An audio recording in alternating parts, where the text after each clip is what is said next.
Yalla, twitch.tv/conspiracy horseman, Ben Hamin YouTube channel. We're back, infidels, and it's switch up September. Even though it's October 1st, we're going to keep it going because we wanted to jump on this show. We got a lot to say about it on the Next Level Podcast, your NXT review, where you want to be hardcore, talking about the spots in your match, but I can't feel that hardcore appeal that you're screaming. Maybe I'm dreaming, and you might be dreaming too if you're doing some of this crazy shit, thinking it's all right to do, expose the business and possibly end your career. But we're going to talk about it all here with the Chris Silvio and Hacker Hamin on hackerhamin.podbean.com. Next Level, yalla. Woo. El Sexico is back. He's looking as good as ever, man. Pulling off those shirts, I can't. I just got to go with the old Woodsman shirt. Look at him. He's fashion ready, rolling stone. Papa's ready to come home.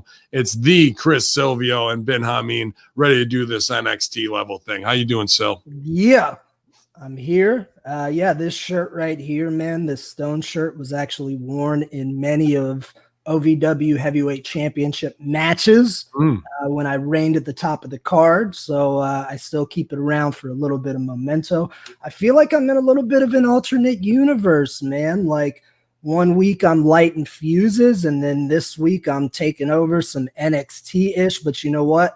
I got my main man Hamin here, and I'm going to let him call this match. And look, I'm just here for all the fucking high spots, for a little sexiness, and who knows, maybe sell a gimmick or two. Oh, that's always like you on the cell, man. There's no doubt about it. I'm glad to be back with you. I missed you last week as we went through it on AEW, and I'll probably actually go back and watch it because I want to be caught up to speed. I heard something happened in a Britt Baker match. I don't know. I haven't heard something dangerous or something ridiculous, but I know there's some dangerous and ridiculous shit on this show that we got to cover, man. It was a nutty week as we did on Conspiracy Horseman, kind of the breakdown of shit show 2020 with the two old men facing off, talking over each other. And, we also talked a bit about The Rock and his endorsement on the locker room and how much Hollywood is pulling his strings and how I don't think that was the right business move to do. But a story Stevie and I just covered that I think is something I even said earlier in the week. I definitely can't wait to hear Sil's take on this. Is this crazy? Well, maybe not so crazy. Dick flip lawsuit reverse kick out comeback. Joey Ryan drop Christianity and let's get some fucking money. But I've got a take on it. But the long and short of it is that he's saying because since June 21st, he's looking for retroactive pay up to $20,000 a month from each one of his accusers for bar wrestling, cameo, and his independent wrestling, everything he's lost based upon that of the allegations. Now, I don't know how he can fucking put that over in a time of COVID because nobody else is running. So that argument's a little bit null and void right there.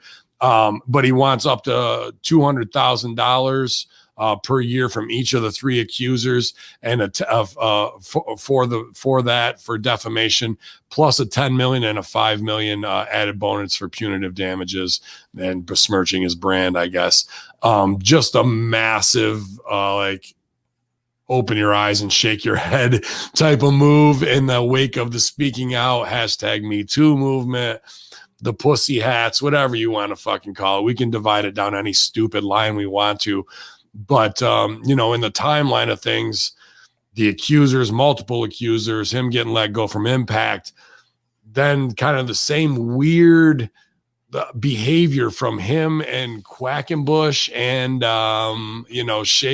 David Starr shaving their faces, cutting these promos where they're the ones being accused, but then acting like they're the gatekeepers and anybody who has a problem, feel free to come through them because now I've gone through therapy and I'm in touch with my id and I know what I did was wrong. These little backhanded mealy mouth things that they think that they're going to do to work, stay small and be able to kick out and come back. Well, it didn't go that way. It didn't go that way for him, Jack. And they might have been trying to work the fucking new SJW audiences and whatnot, but real workers know when you see that shit, you're going, wow, I even said, I can see all these being used in court against them. Like these are the moves of someone whose mind knows that they are trapped and they're trying to do any little thing that they can to save face on the way out and making wrong decision after wrong decision. I think this may be one. I have some more opinion on that. I'm going to turn it over to you, Sue, and let you run it down. Man, it's like a complete about face. We had, I believe it was around March or April, around when COVID hit, we heard rumblings. And then when was the speaking out movement? I want to say around May or June. Yeah, pretty much when it started really dropping in there. It hit big. So all these accusations came out about Joey, and it wasn't just several of them, and some were from credible sources. And obviously you and I weren't present for any of this, nor did we spend lengthy amount of times with Joey Ryan to know what did and what didn't happen. But it seemed like he acknowledged all of this shit. He didn't come out and straight say, I raped girls, but he talked about, I made some mistakes. I was inappropriate. I'm seeking forgiveness. So pretty much in a roundabout way, he admitted to doing all this shit, and everybody wrote him off, and rightfully so. You can't be a trash bag human being and fuck people over constantly and not respect repercussion. Then we fast forward months later. I couldn't believe it when I saw the headline this week that dude seeking $15 million. Now, I'm not going to pass judgment on a human being who I don't know. However, what I do know is what came out of his mouth, where he admitted to being inappropriate and seeking forgiveness and trying to change his life. Mm-hmm. So those were his words. How you go from that to all of a sudden asking for $15 million total? How in the fuck does Joey expect for these women to pay? And it's a civil suit. Right now, if I sued you civilly, this could go for the rest of our lives.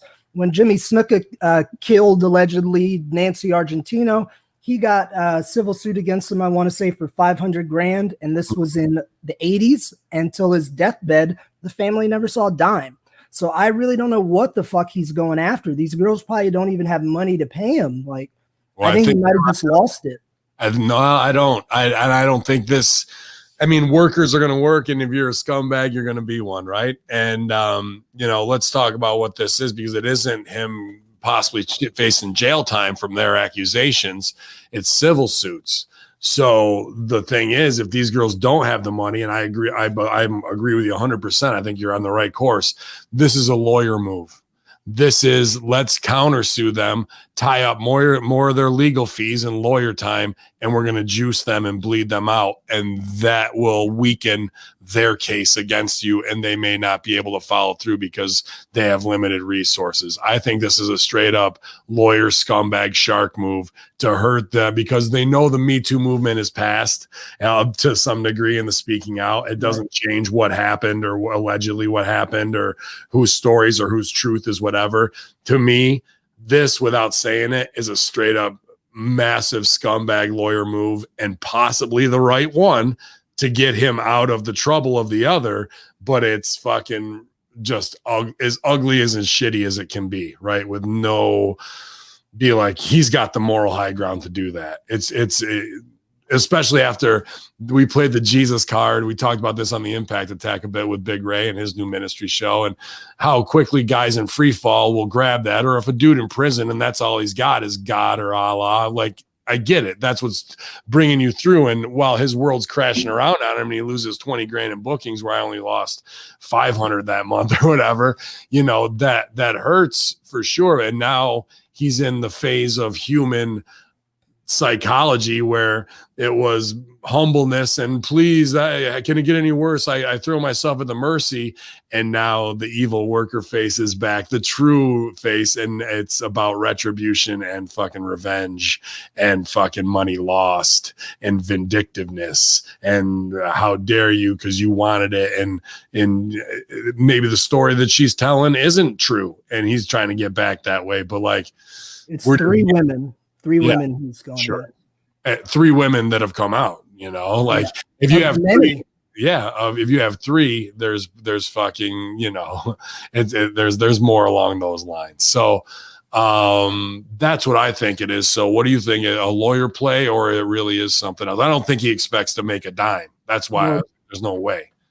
To your point, dude, part of this is part of his suit is that they would be prevented from making any future defamatory statements and be asked to retract previous statements. Right. So I think you're on the right path. There's that hook, right? Like we'll hit them with something big, but for them to back down, all they got to do is retract this. So, but what does he expect to do? Is he going to really get booked by the indies again? Is he really going to come back? The elite removed him from all that shit. No way Khan can do it. The dick flip thing will never be able to get over again in the speak out era. The only thing he could do is get booked on the indies, line up and let people kick him in the nuts. That'd be the fucking next thing. And for him to be on the cell, that's about the only way I could see him getting back over, or he's got to go professional in porn. He already had the Pornhub thing. Just go for it. Leave wrestling behind. There is no way to salvage this in my mind, dude. I think the only possible thing he could do in the business until at least 10 years passes, if he was a quiet promoter, if he had somebody scummy enough that was willing to work with them and keep it quiet, and you had enough boys that are somewhat whores, as sometimes the boys tend to be, that don't care who they work for. They don't give a fuck. If you can make it work, I could see that. So I could see that. But yeah, anyway, so that's what's going on with Joey Ryan. But how about poor Tegan Knox, man, as we're covering NXT today? Yeah, dude, I think it's time to hang him up, bro. 3 years, 3 ACL, MCL blowouts. Why would you do it? And she's not even at the level of like a seasoned veteran ready for major TV. And if you've had that already, then no. You don't need to be in the ring. If you want to be in this business, there's a lot of other jobs. If she really wants to stay in WWE, can she be an interviewer? Can she do this, that, or the other? Have her own show, come up with a podcast for the network? Does she have ability or want to go to Full Sail and learn how to be a producer and learn how to do graphics on WWE's dime? I know they have. That's one thing I'll put over about NXT. And even though now our girl Serena's in AEW, while we all coach each other up and say, yeah, go do it, I found out that there's a learning program going on for WWE employees where they will pay for your classes and things along those lines. She put it to good work and got a 200-hour yoga certificate to become a yogi. And I know kind of you can create your own little I guess degree or what have you inside, pitch it to Canyon Seaman. And because they're hiring a lot of young people who are giving up college, and you want educated people. That's only going to help your company. So if she was really playing the game here, whether she wants to do yoga and rehab, or maybe all this rehab therapy she's done, she's probably got quite an education on that right now too. You know, if she's interested in that, WWE will pay for that if she wants to show that she wants to stay inside the system and use that knowledge for the betterment of the company. And that's something I got to put pat WWE on the back for. That we can shit on them about 100 things, but a lot of people don't know about that stuff. And I bet some of their workers don't even know. One thing because I'm still a debt slave to the college fucking loans and shit. But I remember there was a little hope spot when Edge said, Vince, they were paying him to be an indie worker, $150 a month or a week or whatever. But he had 47 grand in student loans. And when Vince signed him, Vince paid off his loans like that. Those are the things that slip by in WWE. And I think that's a really great philanthropy piece to showcase that kind of stuff. So I'm hoping, even though she's hurt, she knows she's in a bigger spot here. And there's a lot. How many people got laid off and furloughed? 240, 60 fired. There's got to be opportunities here if she really wants a job and stay hungry and have a professional career. I think she could do 5 or 10 years as an office person here and really set herself up for a future that, okay, the spotlight passes, maybe not, but you never know when things might come around again. And she is doing really good work and could be highlighted in another way. That would be my biggest advice. ACL, MCL, it's a motherfucker. 3rd time's a charm. Sweetheart, it's over. And it's both legs now, so it's not just one. So she's torn the same leg twice. I believe this time was her right, which was the initial tear. Then she tore the left. And she's a young woman. I think Tegan Knox is at best 25, maybe 26. So the writing's kind of on the wall there. But to your point, man, I agree that she should look into these other means. Just like look at us, for example, how we started. We I was an indie wrestler for several years before I met you while you were doing the improv thing. We met up. We learned what we learned at our school at OVW, and our lives took different paths. Right now, you're sitting behind a desk building a podcast empire that's gotten over 2 million listeners. You got your comedy brand. You got your merch brand. I'm over here doing coaching. I've set a personal goal by the age of 45 to be the top coach in America. And guess what, motherfuckers? I am going to get there. Right now, I'm a creative consultant for people on national TV. Though I'm independent, I work for these individual people, not the companies. But right now, I have a couple of my creations appearing on TV.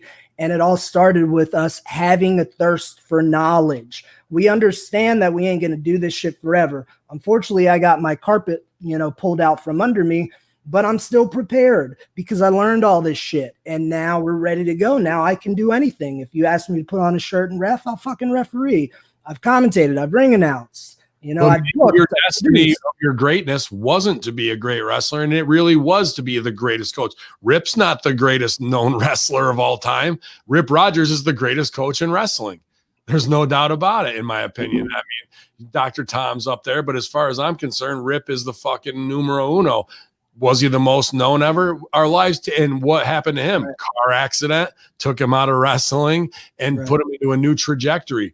I think the same for you. I often have thought of myself like I'm a huge Sopranos mark. Everybody knows that. Nobody knew about James Gandolfini really before that, aside from off-Broadway plays and whatnot. True Romance, my favorite movie. He was great. Phenomenal. But like to put out when he hits 44, and then by the time he's 47, the biggest name in acting. You never know where our lives are going to take us in these side trajectories. Same with Ricky Gervais. Nobody really knew shit about him as well. And now possibly the funniest man on the planet. This could be a bigger, what Sil's saying here is you might have one dream and it might lead you a certain way, but that's only to open the door to the bigger possibility that you didn't even see or knew was coming your way. And once you do see it, then you embrace it, try and get your arms around it. And it's a lot bigger bear to wrestle down, but you can do it if you really have the thirst for knowledge and want to succeed. It's true, man. And speaking of injury, this is going to kind of pop you a little bit. And it's a little unfortunate, but it is what it is. So everybody knows my concussion issues I've had recently. My concussion doctor told me that he needed to have my neck thoroughly checked out because he believed I had neck problems. So I got an MRI done, and then I got an X-ray done, and I'm now seeing like the best chiropractor. I'm seeing the best concussion doctor and the best chiropractor who specifically works on athletes, wrestlers, football players. I actually saw one of the WWE boys in the office during my appointment yesterday. So anyway, as it turns out, I've got like bulging discs in like my C4 through my C7. I've got a protruding disc, and the alignment, like in the back of your neck where your brainstem meets your spine, it's supposed to be symmetrical. I don't know the dimension, but let's say it should be 1/4 inch apart on each side. Well, mine's completely shifty to the left, causing a lot of pain and calcification on a couple of my discs. So I didn't even know my neck was injured. I just was always sore, and as a pro wrestler, you accept the fact that it's going to hurt every day. So I never even thought about it and just went about my normal life. Well, it turns out I got this fucked up neck, like that's really bad. I had no idea of, and I remembered back to our OVW days. Do you remember when Al Snow would do the chiropractic adjustment with the towel? Mm-hmm. So to the listeners that don't know, this seems savage and barbaric. Mondo can do it too, but yeah. I've had both of them. Mm-hmm. But what you do is somebody will lay on the ground like they're taking a nap, and Al Snow or Mondo, whoever's performing this, would sit behind you. Their legs would be straddled. Your head would be between their legs. They would take a towel and they'd wrap it around your neck, twist it around a little bit, and then crank, crank, crank. And I remember around 2010 or 11-ish, beginning to have Al Snow do this regularly. And for a few years, my neck bothered me, and I just accepted it and moved on with my life and really didn't think much about it. I just grab it during the day, and that would be it. So it turned out from those days, that's when the injuries must have occurred, and it's calcified ever since. So, but the good news is she said she could help and make it feel better. But fucking crazy, man. I've had a fucked up neck for 10 years, and that just shows the stupidity of wrestlers and the fucking balls of wrestlers. Yeah. And we even had chiropractic back then. We were going 2-3 days a week just to try and stay normal. I'm sure it couldn't have been those fucking no hand fucking headstands you love to fucking do off the rope, backflip, fucking comeback. Couldn't have been. Hey, can I give a quick piece of advice to the boys out there listening? Do what Hamin tells you when he's in gorilla. All right. Yeah, that too. Hey, listen, when you got something wrong with you, I know a lot of guys don't have good insurance. It's hard to get good insurance when you're a wrestler. I know sometimes money's tight. When you have an injury, go see a specialist. I've had so many injuries in my career and seen several doctors for concussions and shit, and they never did anything for me and never found the root of the problems. I saw the very best team around at USF with the Concussion Center and their other services, and they're able to pinpoint all the problems right away and offer treatments. I'm far from up the mountain yet, but at least now I know what's up and how to get there. So guys, don't ignore your injuries. Take the time off and go see somebody. If it's your shoulder, see a fucking surgeon or whoever that specifically works on that. Because if you go to the ER and these general doctors, they don't know about the complexity of injuries in athletes. It just might prolong your career and keep you from being fucking 36 years old and hurting all the time. Still sexy, but pain ain't so sexy.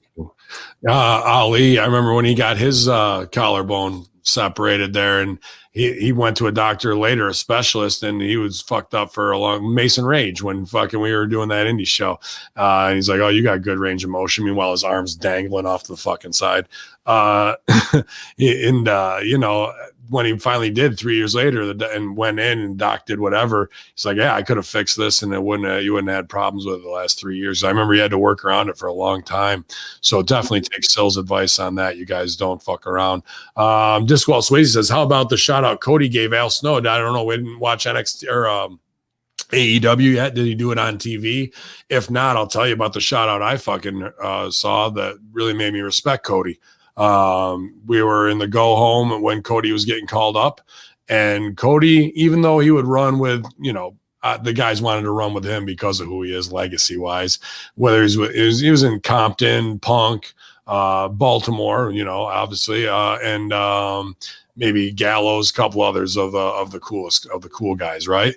But Cody was never big league in dudes like some of those other guys would and could. You need to always foot the bill and pay it forward, and a lot of shit that and he was 8 years younger than me. And he's the one acting like, you know, a seasoned veteran. So I never saw Cody throw a shit fit or act immature ever at OVW. And during his go home, where he was saying goodbye to everybody after the show, he said, you know, I'll always say that, you know, people say, oh, you're Dusty's kid and Dusty trained you, your brother trained you. He says, no, I tell him right out, Al Snow and Robert Gibson trained me. And I mean, sure, I'm sure he got knowledge from them, but I think that was part of what Dusty wanted for him, is so people couldn't say that shit, that it was just Dusty's boy. And he threw his kid into, you know, where he knew he had to learn and survive, and he'd be all right just based on legacy. But I'm sure they had to stay humble talk. And I never saw Cody pull any fucking I'm this dude's kid card on anybody. It was, in fact, quite the opposite.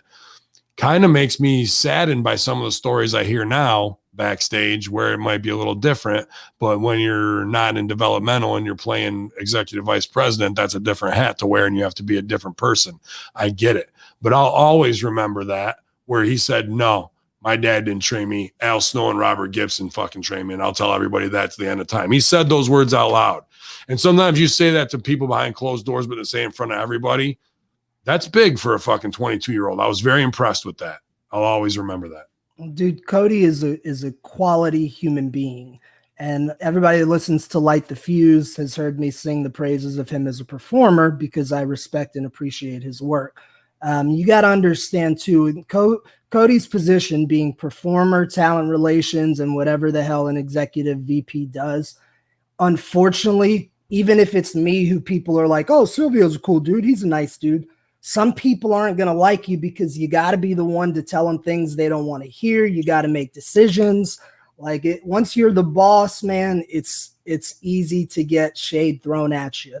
You probably had it in your time as a booker. I try to avoid it, but I've had it myself. You got to pick your battles a lot more because it's not your own little personal business. It's everything across the board. So what you do there echoes in other places it might not, where they're only thinking about their individual stuff. It's the big picture of, is this really worth going hardcore on? I know it's important to them, but that doesn't play into the big plan. Go ahead. My last stint at OVW, when I was booking the show and producing, I had a former well-known OVW talent from the early days that was doing a program and working up there. He was older than me, so I don't think he quite had the respect for me in my position that maybe he should have. And I asked him in the main event to put over our champion, which is a very reasonable request. Our champion's finish was a submission. And this person did not want to lose to our champion because he had another match coming up. So that was pretty much the end of him. I wasn't in a position to fire people, but yeah. I had to write him out. You got to do business. And the guy probably hates me to this day, but it's not personal. It's business. He's our champion. We need our champion to win. I would have fucking tapped out in 6 seconds had the roles been reversed, but that's the life of a booker. It is, man. And Al's feeling a lot more of that just from going from a head of creative to an owner, which is another position that's, even outside of being booker and on camera talent. So what Silvio's not telling you is that he booked himself as the champion and he was the champion he was talking about and the guy didn't want to go under. So he talks around about these ways, but as soon as he had the pen, he fucking put the title on himself. That's how you do it. That's right. Oh shit! Man. Not true, by the way. Somebody else put the title on. Oh shit! Before I started booking. Oh, let's see how sensitive they are. He can't even take little rooms like that. That's how sensitive they are. Oh shit, man! No, all love here, man. All love all the time with Chris Silvio and Hacker Hamin.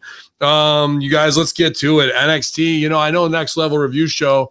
And thankfully, we've got great coaches doing these shows since Dr. Ted is taking over the reins with Colin and whoever else wants to sit in. I think we may actually add a new young boy co-host on here who wants some wrestling education that we paid top dollar for. That's what really the draw of the Next Level podcast is, since it's gone from Bello, who put in 200 great episodes that way. So I appreciate Dr. Ted doing it. But now we've got Coach Sil and producer Hamin.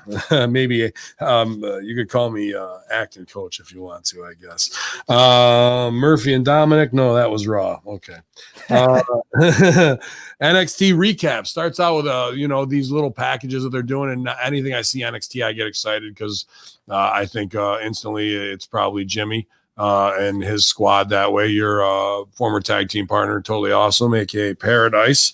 We put him over 1,000 times as part of the great production mind behind the Broken Universe, so the original Broken Universe, if you will. But this was a good recap because for us, we haven't been watching. So, to come in and be like, okay, this is where the stories are picking up and taking off. I know some people have felt one way about it, but for me, it really worked tonight and it went fast and it brought me into the show to some degree. Yeah, that's one of the highlights of NXT, man. Their video package work because they have such a talented team with Jimmy Long and Borash and Ryan Katz.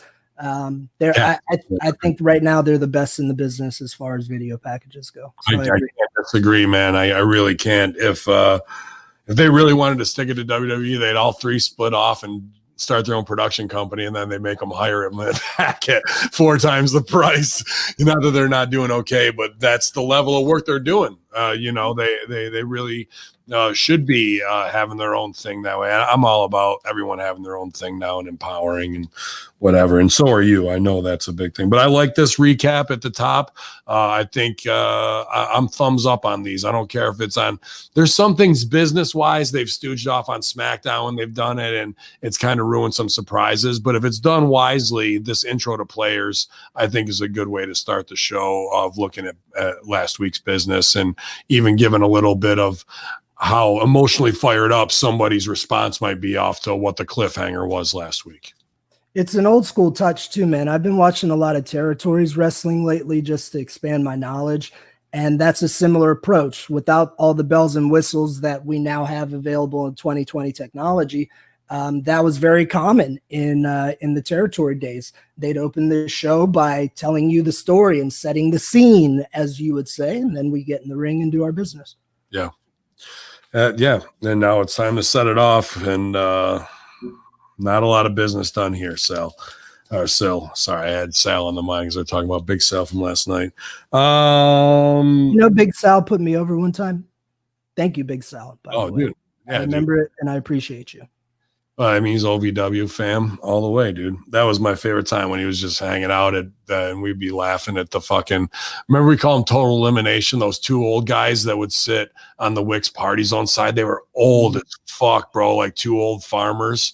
And me and Sal used to just love watching them through the whole fuck. The one guy just sit there the whole show with his mouth open, no teeth in. Oh God, where he was.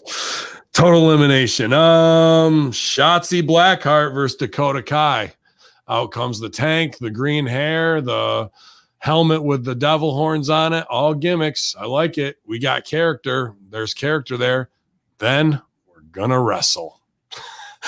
Unbelievable, man. Dakota Kai. I'm sure she's a sweetheart of a girl, but to me, she looks like every 11th grade brunette chorus girl I ever saw going to area all-state or what it is. I just don't see the money there, to be honest with you. I don't know where she really comes from or the background.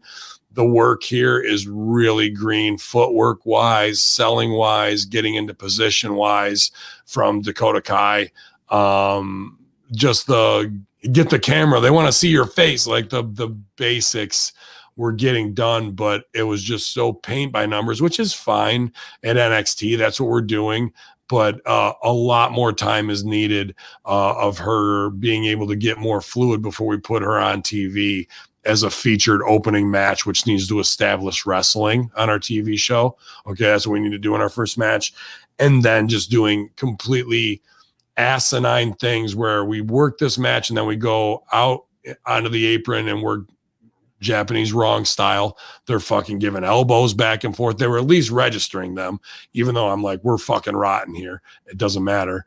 Duck one, get a sliced bread in on the fucking apron, dude. The hardest part of the ring where the boards end, there's no flex. Usually, sometimes the felt is sticking out and you can be fucked up royally just on going into them on your back, let alone trying to do a sliced bread, and which is a move these girls have no reason doing even in the ring, let alone where they are in this match.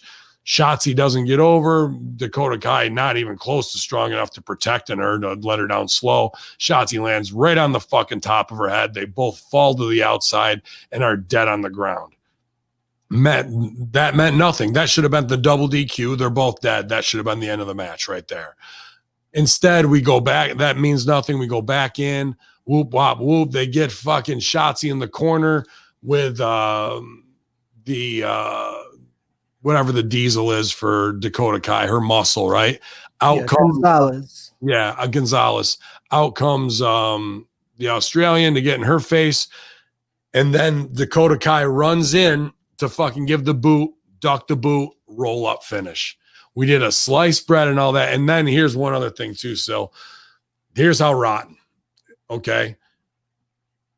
Down in the corner is fucking Shotzi Blackheart. Dakota Kai goes opposite corner to come in to deliver the big boot, duck, roll up.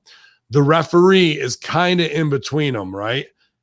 Instead of saying, ref, get the fuck out of the way or whatever, she runs an L pattern around the referee to like run an L to come in like she's going to hit a side boot and whatnot. It was so bad.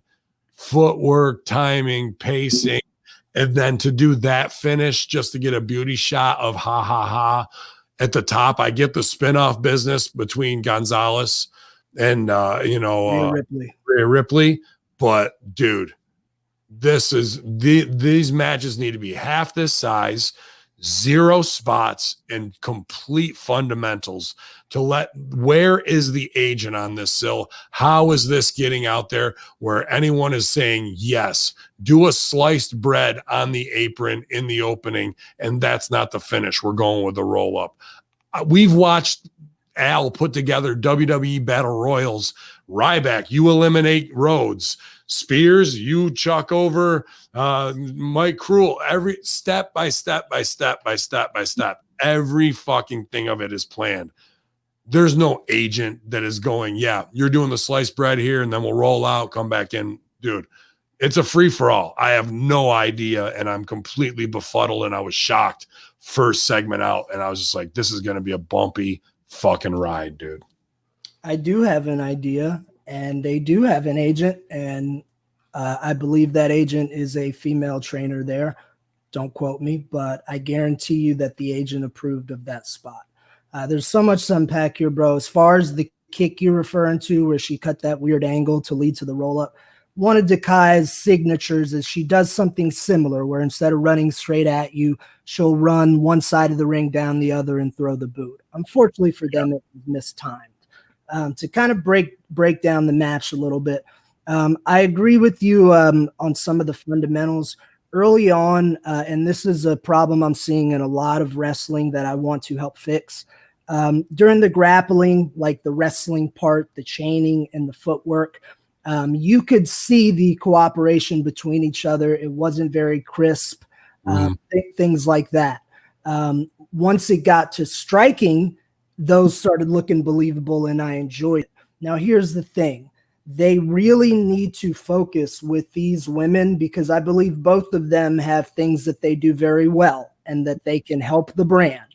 But what they really need to do is get a grappling coach, or send them over to me. I'll fucking train them both for free for a month if you want, just to see the impact. We have to train these women to be able to look legit when they're grabbing each other and putting on holds. I hear it all the time, and now I'm teaching this in my class, and it drives me fucking nuts. All the time I hear people say things like, well, the girls will move different. Like if I'm trying to teach somebody, a pickup or something, they're like, well, girls can't really post for that. Fuck that. There is no girls and boys. There are only wrestlers. Go watch an MMA match. Tell me that the way the women apply those holds don't look just as deadly as the way the main event guys in the fucking heavyweight match or whatever match do. It's the same. Boxing's the same. So we have to have someone teaching them these things. I think they could do it, but as I learned, you don't know what you don't know until somebody fucking tells you. So once we got to the strikes, those looked real, and they're both good performers. So I started enjoying the match. Then I got out of it a little when Shotzi does that senton thing, and it reminded me of you, because every time she does it, she nearly falls on her head. And I went back to 2008 when I used to do something similar, and Hamin was like, you can't do that anymore. You can do it. You're just going to do it at WrestleMania. You're not going to do it on DCW for 40 toothless motherfuckers. Like, I'm the eliminators. No, for your Mania spot, sure. And then the sliced bread, which I was just aghast. Shotzi has routinely done things where she falls on her neck and head. If she wasn't hurt last night, she is going to be hurt, and her career is going to be in jeopardy. That was so dangerous. If you're a flipper, you either have to be so good at flipping that you can do it yourself without the cooperation of someone else, such as a Ricochet or a Matt Sydal, or the person basing you must be stronger than you are. As we saw last night, that wasn't the case. Shotzi's not quite the gymnast to be able to do it herself, and Dakota's not strong. It shouldn't have been there, and this girl falls on her head. We had Rhea come out because last week in the Battle Royal, her and Reina did the big person spot and eliminate each other, fought to the back. It was cool. So we saw that business trickle into this week into the roll-up finish. I have some thoughts on the performers, but I want you to take it for now. You know where we go when it comes to green performers. The best thing is we have to teach them wrestling and cover how fundamentally bad their wrestling is while they're learning. And an easier way to do that is with character. I can take the greenest guy. If he's got a little bit of character, I can fucking show them how to empower that, and that will take over. And we have the wrestlers work around that, right? We don't need character from our wrestlers who can. This guy's got enough of it or what have you. Shotzi Blackheart comes out in a tank with green hair and a goddamn devil helmet on. That's plenty. What do we need? We need somebody to say yes and to that. She needs a midget. She needs Bridget the midget in Sexy Little Thing. She needs a big skinny guy who's her friend. She needs a freak show kind of fun people, outside type of the norm. And they just all need to be having fun and love in life and doing comedy matches.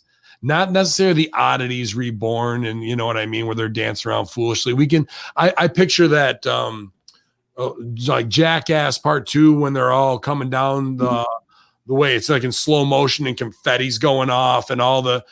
All I want from Shotzi Blackheart are little videos with like real gangster hip hop, like damn, it feels good to be a gangster, and they're all coming down and doing like the little walk through, and we get each one of them in character and they're serious, and like maybe somebody's just distracted because the skinny guy picks the midget up and she's doing the Humpty Hump on the fucking apron, and that's enough for a roll up 1, 2, 3.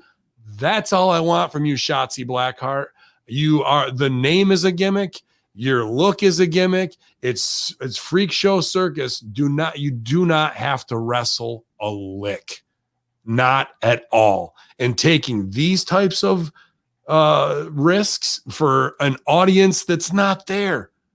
There's nobody in the crowd right now there except for other NXT students. You're not in Thunderdome. You need to know that your bump card has only so many punches on it. And 3 times this summer, you've almost taken career-ending bumps. Let's take 0 bumps. Let's learn how to get over with character before we ever have to wrestle again. Let's put a complete timeout on Shotzi Blackheart's wrestling. A complete timeout. And focus strictly on character, because wrestling isn't going to make her money. We've already got a girl who's, forgive me, not that great looking, who's got green hair, who does a punk thing. So either get with that and put her on the road with that, because it's better to have 2 farmers on the same side of a fence in a scene than having a stockbroker versus a farmer trying to have a conversation. You got one girl with green hair who's punk. We got another one. Guess what? That's her little sister. It's her cousin. They have some understanding. I don't give a shit. They're in a band together, wherever we're going with it. But to not be doing character is a complete waste, and to give them 12 minutes in an opening to establish wrestling, and this is where we're going to go, to be like, come to NXT where you could possibly be paralyzed and no one gives a shit every month, because it's happened 3 times. So nobody's cutting it off there, and whoever the agent is that you speak of really needs to be pulled aside and say, no more of this. We need these girls ready for Charlotte someday or Asuka. They need to be fundamentally sound, and we can't have them risking the lives of those properties with these types of decisions. It just shows that their minds are not psychologically where they need to be for being on TV at this time, and the agent included in that. See, and this is why I love this. Here's where the acting coach and the promo coach meets the wrestling coach. Those are some fun ideas for Shotzi. Breaking it down from a physical standpoint, what I would do with Shotzi is I would teach her how to wrestle legitimately. I would teach her all the fundamentals, from the lockups to grabbing an arm with intent. I would show her how to have a credible, simple match without any of the moves. She already knows how to do some of the moves. She has tons of fire and charisma out the ass. What she's missing is the wrestling part. So I would drill that with her nonstop. And I would come up with 2 high-risk moves that we train repetitively that she can do safely 99% of the time, that still fits the daredevil part of her persona, but doesn't put her in any unnecessary risk. Here's something I believe NXT should be doing.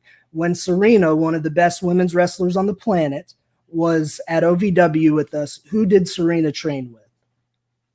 She trained with Al and Rip, but yeah. No, in the ring. Like, who did she practice with? Who were her training partners? Who did Josie practice with? Jamin most of the time with Serena, and when it was with girls, she'd be with ODB, Beth Phoenix, and then she would also have to work with Katie Lee and whatnot sometimes to try and raise the acumen. But usually, she was working with the guys straight up all the time. Yes. Yeah.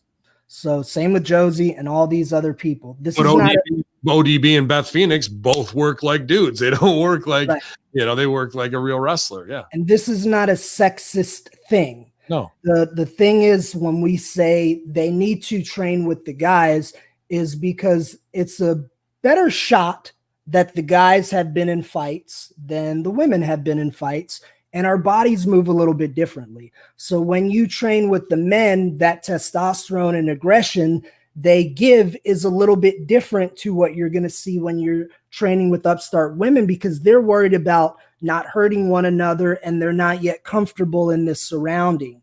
The reason why people like Serena and Josie got so good is they were working with the guys that were good as well, and they were matching them tit for tat. If the guy hit them, they'd hit him back twice as hard. And that's how people used to be trained back in the day by people like Mae Young, where the women used to fucking hit hard and go. I think we need that. I know they have a lot of women's only classes, which is cool, but we need to get them not working like a girl, not working like a guy, but working like a wrestler. Well, now, what do most little girls come from, like, is their basis of athleticism? I'm going to say, and this is stereotypical, but a dance class, which definitely helps all balance, absolutely, and probably some type of gymnastics. Yeah. And that's what I'm seeing with the Dakota Kai. Oh, my cell is a perfect front roll into something. It looks so pretty, where a guy goes, if you get fucking knocked the fuck down or out in a fight, you're scrambling and you're rocked. They don't know about that. And it definitely shows as they're trying to get into spots in the corner in the most pretty little ways, or she's standing there and the strikes look good, but she's about to hit her with the triple package on something. Dakota Kai just stood there, took one, took two, took three, spin around into the 619 position. If you get hit in a real fight, you don't stand there and wait for the next one. You, as a babyface, need to move. And Shotzi Blackheart obviously doesn't know this as well either. But you need to move, and they have to come get you. That's what we're need doing. Instead, they're standing right in the pocket to take three big things, and now everything looks phony after that, because that is not how any real fight ever goes. That's some indie bar wrestling, get your shit in stuff, bad habits that have leaked up into NXT that are not being eliminated or quantified in tape review. Because in tape review, what we're doing right now, I would stop and pause that and be like, sweetheart, you took that first one, you got to sell to the corner and go away. Let her come in, shoot you off, hit the second one, and now you can go to the ropes and sell for what you need to on the next one.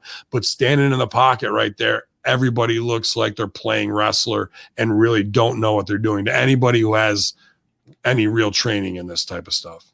And this may come as a surprise, but I got to put Dakota Kai over. When I first saw her on TV, I was not behind Dakota Kai, and I was questioning, maybe why she was there. Once she turned heel, I watched a transformation of this woman who completely embraced the character, immersed herself in the role. And as a performer, I'm impressed by Dakota Kai because she has the performer's mentality. She understands the facial expressions. She may not have all of the polishing that a longtime seasoned wrestler has, but from a performer, she got it. I watched her match with Io Shirai, I think at the last takeover when she had a shot at the title. And as I'm watching, I go, in her brain, Dakota Kai understands what she's supposed to be doing. And what I ascertained was that her brain was more advanced than her body. So what she has in her mind, I think she knows these things. It's just getting her body to do the physical end. I don't know if Dakota Kai could ever wrestle a WrestleMania main event or anything like that, but I know she has the mind for this shit. So if pointed in the right direction, she could be a part of the show in some capacity and get some heat as a heel. I think she's a fantastic heel. Yeah. I mean, again, we're talking about developmental and student shows, and I can get passionate as Hamin. And I really wanted to make an effort today to not shit on anybody like it's a personal thing too. And I'm going to walk back some of my emotion a little bit earlier from that too, because, I come in hard on and hot on this stuff, especially the sliced bread. It was too much, but not to take this girl's dreams down a peg. And, I don't know if I see the money there. And as a heel, yeah, there is with the Diesel Shawn thing they're trying to do with Gonzalez and her. I get it. The gear needs a change because she still looks too babyface to be working heel that way. That kind of confused me too. So that'd be another little note there. She does get it. And when you said that, but it's not coming out in the ring, I kind of am going through something similar. I'm doing Shane Faison's fight tips for my cardio, and I'm learning a lot of new kick combos and high roundhouse, switch roundhouse. And then my side kicks were the shits. And like, I know how to super kick. I can fucking do that all day, but like to stand up side kick and get it in, I was not doing it right. It wasn't until I added it with a switch roundhouse combination I was doing that I instantly got my balance and I could fucking throw that side kick pretty precise now compared to when I was just trying to do it. I could not get it down. Simple stuff, as I switch up my game. So maybe a lot of information that's coming into her at practice right now, she has it in her mind and knows what to do, but it's like you just said, it's not playing out physically. And it's going to take just one little thing. Maybe the lesson next week will unlock that. And now we can get it all together. So like I said, I don't want to jump on these young talents to be like, what the fuck are you doing? Because you could have said that to me after every match my first 5-6 years. So they're in the same spot. So I'm going to try and keep that same attitude. Please, girls, take care of each other. Please, agent, someone higher up needs to. The heat's on the agent. I got to tell you, the heat's on the agent. And my last point, man, I agree with you. You and I share like a quarter of the same brain, and then our differences are apparent every time we're on the air together.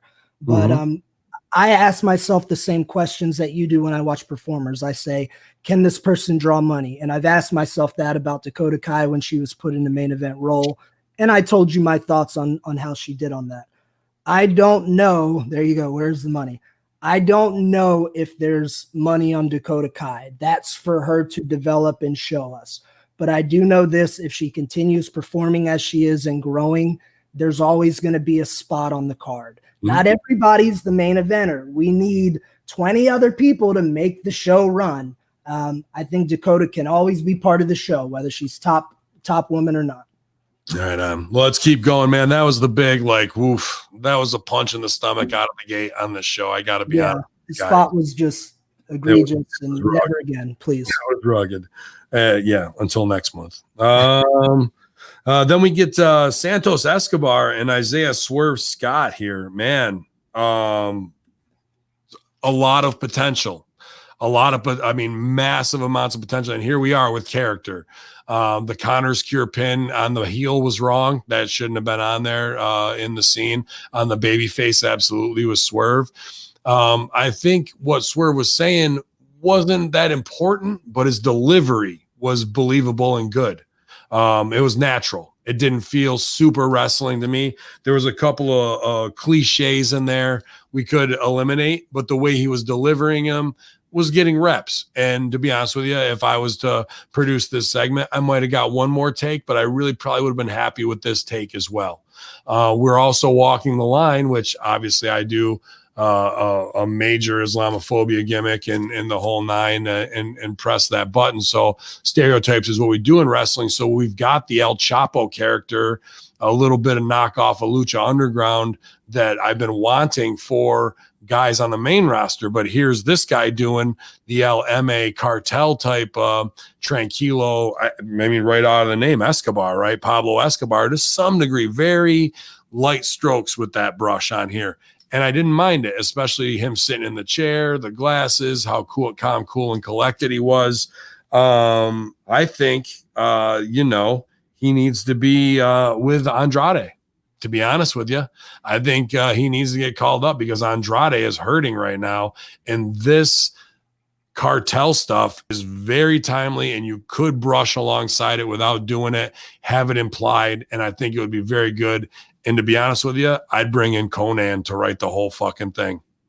Really. Like what they did with LAX in Impact was a great knockoff of Training Day. This could be a great knockoff of Narcos in there, but it's got to be done right.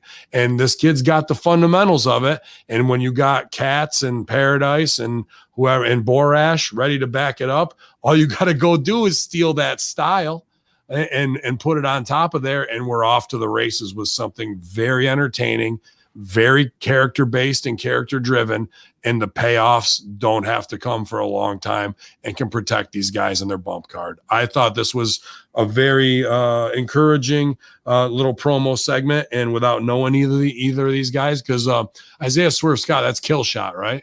Yeah. So he gets it.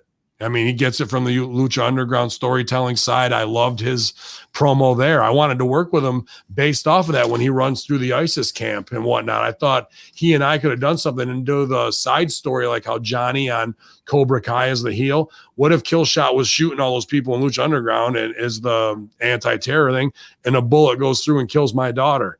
Now I got real heat, even though I'm in a terror camp. That, you know, like, there's opportunity to do that stuff. And I feel that they're taking these Lucha Underground guys and saying, hey, they did it there. Let's do some of that here. And I think that's a fucking good idea. I think the cartel thing could work. That's a fantastic idea. And in place of drugs, you just put in things they're doing around the wrestling business to make money. Where wow. they're, have you seen the roster lately? You could keep it around gas if you want. Where they're working green guys into giving them parts of their contract. They're taking money from the gate, little things like that. Occasionally shit falls off the back of a truck. Santos Escobar, when I watched this last night, I sat with my arms folded and I didn't move. Santos Escobar is a star. He told us in those few moments who he is, what he does, and why. We learned everything about him. And the most important thing of any performer is that he believed the words he was saying, so it came across on television. Unfortunately, while I feel he is a supreme talent and has tons of potential, I didn't get the same vibe from Swerve. And I think a lot of that doesn't have as much to do with him, but I want you to think on this. Do you think he's doing human trafficking through Raw Underground? Maybe. Sorry, it's possible. Yeah.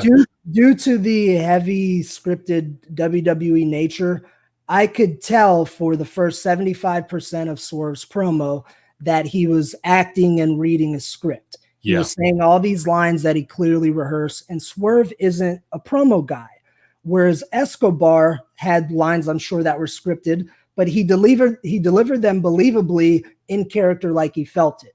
It wasn't. He's got a more character to fit into, though. Like, there's definite parameters where Swerve has to be kind of like a Stefan or a Steph Curry, or you know what I mean? Like, you know, like a ESPN like talking head while being the able to do it on the court, where this guy can. And I thought that Santos did a good job with, you know, going instead of YOLO the whole time, whatever his fucking gimmick is, kind of saying, yeah, I can speak English well, but I also will get a little tranquilo in there when I need to. And that's where I'm going with this. So the last part of Swerve's his dialogue, I felt his heart come out. And he said a few things that I could tell he felt as a performer, and it translated. Unfortunately, we had the stuff in between. So here's what I'm saying. We learned who Escobar is, why he does what he does. What did we learn about Swerve Scott during that promo, other than that he wanted to be the NXT champion? What did that promo tell us about who he is and why he does what he does? He's got a nice purple jacket, and he's down for Connor's cure, bro. Right? So we didn't get to know the babyface. No. And that's not his fault. That's the way it was positioned. That's why I say there was a lot of wrestling cliche in there, like, you know, that we hear a lot. And he did good with delivery on it. The writing needs to be stepped up for him, and we need to find out what his game, his voice is. What is he? If he is Steph Curry, if he is a, you know, good-looking babyface blue chip athlete, what's his id? You know, and what's Swerve? Yeah. What is Swerve about him? What we need to know what that is. That maybe he needs to do a Russo swerve at the end of every one of his matches where you think it's going to go one way. Who knows, but he's got potential to him. Maybe if they loosen up a little bit on the scripting, we could see some stuff come out. But who knows? I just wanted to get to know him more. And the only other minor critique I have of the thing is I learned this along with you years ago that baby faces don't complain. In this, it did kind of sound, he wasn't complaining per se whiny, but the babyface was complaining and the heel acknowledged it. And in this situation, the heel was right. They kind of had a role reversal there. The heel's the one complaining and making excuses, not the babyface. Yeah, good-looking babyface, athletic. I don't know which way you go. I'm so tired of the shuck and jive that they've done with everybody from Hurt Business to you got Hurt Business dressing in $1,500 suits playing D Block at the cafeteria. Give me your fucking food. I'm like, what are they doing, bro? And then you got Street Profits doing everything you can to fucking break into Electric Boogaloo with lean and all that shit. Plus they dress like NBA guys. So what do you do with Swerve? Can you make them into, I don't even know, man. I'm trying to think of an archetype to fit. I was thinking about that for Dakota Kai. If it's all been done before, I'm the Sheik, Sabu, Saddam, Bin Laden, it's all been done before. Who are they in the archetype? And that's a tough question to answer for either of them. What we do is we get to know Swerve and we find out whoever the man behind the character is. And turn it up. Then we had this awesome Kushida pre-tape. Really fucking good. Intensity had me pumped. Even though I can beat everybody in Japan, whether they're in Japan or not, this guy, I was like, this dude, they must have started him, stopped him, and now he's ready to say fuck you and get back to business. This was a hot pre-tape, and I like that. Especially everything we see that's racist related with WWE, and we'll see it later in another pre-tape. He's speaking in Japanese, and there's fucking subtitles. Thank you, not Asuka screaming Japanese things so they can go in the back.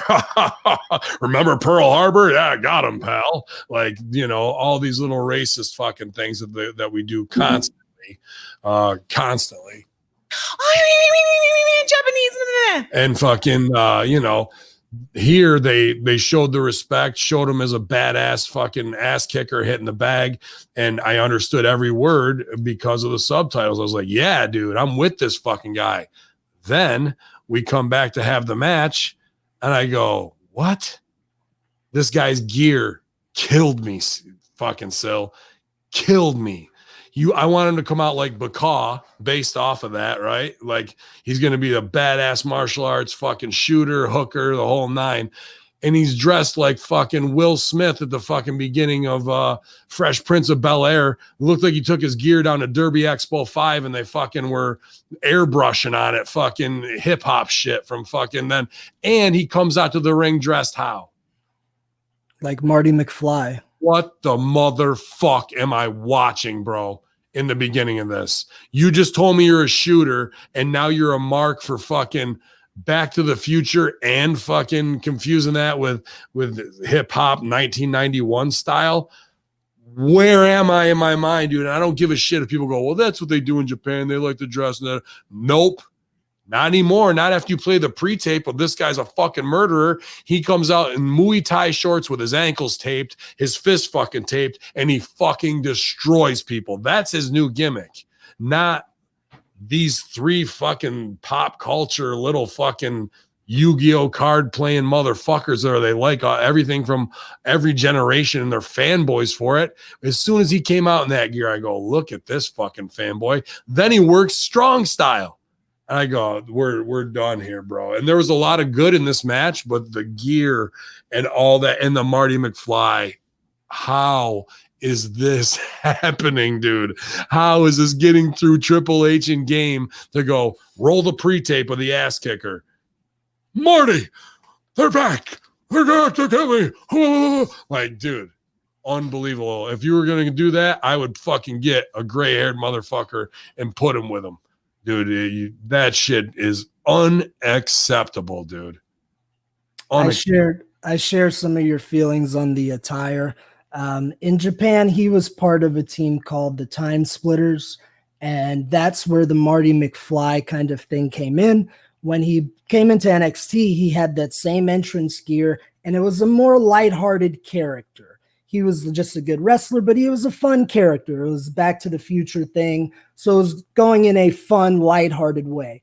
Well, now we've had this switch into the vicious ass kicker. So when he came out, still dresses the fun, lighthearted way it didn't match. So we got to get rid of that stuff. Kushida is a phenomenal talent. I worked with Kushida when he was a young boy. Tajiri sent him to work with Dinsmore for 6 months or something like that. And I had a 25-minute match on the fly with Kushida, who we didn't speak each other's language. And guess what? There was not one blown spot. That motherfucker can go. Yeah. He gets the business. We just need to get him out of being Back to the Future. And even the announcers put over that his finish is the hoverboard. Like, dude, you can't. That was the start of the gimmick, but now it's changed. They led us in a whole nother way and then took us right back to something else. And then his gear wasn't even, if you're going to go Back to the Future, that wasn't even Back to the Future gear. What I get from Kushida is he's a mark for everything 1985 to 1995, even though he wasn't even born then to live through it. And now watch me work strong style. I was so pumped after that great pre-tape. And then to do that was absolutely brutal, dude. And then he goes out against Tony Nese, who looks like fucking, dude, I mean, the guy is carved out of stone. Looks phenomenal. So you're going to, like, if this was a get-over match for Kushida, which it was, I don't know if I had to pick Tony Nese to go over on. That's a fucking main event looking dude to let him blow up the spot. And we didn't, like, if he was going to beat him and we're going into a long program, again, not to keep harping on it, the look undercut the original promo. So now I'm like, Tony Nese should kick the shit out of this guy. But instead, Kushida goes over with the hoverboard lock. And then, I'm on Wrestling with Tragedy talking about it this week. Check them out, you guys. Russo affiliate brothers there, our own Angel from ECW. And Piers Austin was in earlier with us today. Velveteen Dream, I'm on there talking about that controversy still. But here he is popping up on the big screen here to be the next challenger in line for the Kushida storyline. But, dude, I don't even know. Will he come dressed as fucking Marty McFly Part 3 back when they go to the West? Is he gonna fucking do that or what? What's next, dude? So they're building them strong. Obviously, Dream's one of the top NXT guys. So this is a big step for Kushida. So he did have to go over someone strong. It's debatable as to whether or not Nese should have been in that position. I personally wouldn't have put him there. But I get why, because he needs to beat somebody that's credible in order to get to Dream. There were a few, it was a short match. There were a few highlights. Tony Nese didn't get much offense, but he did bust out the Macho Man spot where you jump over the top and crash their neck on the rope. I thought they had a brilliant spot where Nese went for a pump handle slam and Kushida hooked the armbar while he was in the air. That was really good stuff. Then we got to the finish and saw Dream. Now, I know previous controversies of Dream, the speaking out when he was accused of talking to teenage boys, and then he was evidently had a case pending for breaking out somebody's car windows or something. Is there another controversy that I'm not aware of? It's the fact of that there's pretty much voicemails, even though the Florida piece wasn't because of the law, the way it works, that's how it went. But the reality is that he knew he was getting out in front of this ahead of time. And that's why Triple H on the call said, we've had the investigation and we've looked into it. Well, after they said that, the dude that had the accusations against him came out and said, no one's contacted me from WWE. So how in depth is your fucking investigation into this? The in depth is that Dream went to his lawyer. The lawyer said, "No, they can't get you because of this statute. Based on age and time, I think when it went down." And he went back to Velveteen Dream went back to game with that. And there's your investigate. Can they get us? No, good. Just sit on the sidelines for 3 months. We'll put you back in. Does that slap on the wrist for sexual predatory behavior? No. Do these kids think they're over where this dude's smashing a fucking windshield and it may be on tape? I don't know. Is it? And where is that tape? If it's not out in the public or in a police locker, that means somebody covered it up. That means more's going on. So, these, whether it's here or ROH, we're looking into and we're having investigations. Well, the dude they supposedly investigated there was replaced by a guy who could easily have the same allegations, and other dudes who were alleged against as well, just sitting quiet and waiting until business gets started back up. So it's all lip service. It's all bullshit. But that's why Wrestling with Tragedy is doing such a great job. And the stories keep coming, whether it's the $1 Million Man family stealing from the poorest of the poor or Speaking Out movement. And I'm sure there'll be updates on the Joey Ryan stuff too. So give those guys a follow. Great. Get me in contact with those dudes. I'd like to jump on with them sometime. Velveteen Dream has money written all over him. And I really enjoyed him as a performer. The unfortunate part of this is history tends to repeat itself. And when guys get away with things again and again, I feel like it's inevitable that it's going to happen. Whether he did or didn't do anything predatory with these underage kids, I can't think of any circumstance really where it's appropriate to speak with an underage person as a grown man, other than like if a kid's telling you like, hey, I'm, sick of whatever, and you say, I'm dying or I have this horrible disease, and you send them some well wishes. But I think any kind of ongoing personal conversation, it just shouldn't take place. There's no room for it. Yeah, there's no doubting the sexual dysfunction and living the gimmick or whatever is going on there. They're going to operate in dark shadows. Then when light gets shined upon it, you'll see the rats scurry. And, wrestling's run by 3 types of people: queers, carnies, and drug addicts. Which one are you? Combination of both. Cole versus Austin Theory. Austin Theory's back. As I'm like, we're going from one controversy dude to the next here. Apparently, just send him down to NXT. We'll cool him off. Nobody's watching that anyway. And when Austin Theory looks like $1 million, Cole needs to hit the gym. That's my note. If you want to make it to the main roster, I get the Undisputed Era is a big thing, but he needs to, especially with the Florida diet that's going on down there right now, that's a guy who needs to be on it. Needs to pick up a little bit more size. But Austin Theory, whatever heat they had, comes out and they do this promo. You've got 2 choices. Okay, let me hear my choices. You can pick door number 1, fight me now, or get fucked over later, door number 2. Well, I guess we'll fight now since we're here. So I was hoping for door number 2. I think there was a car behind door number 2 if they would have gone and done that.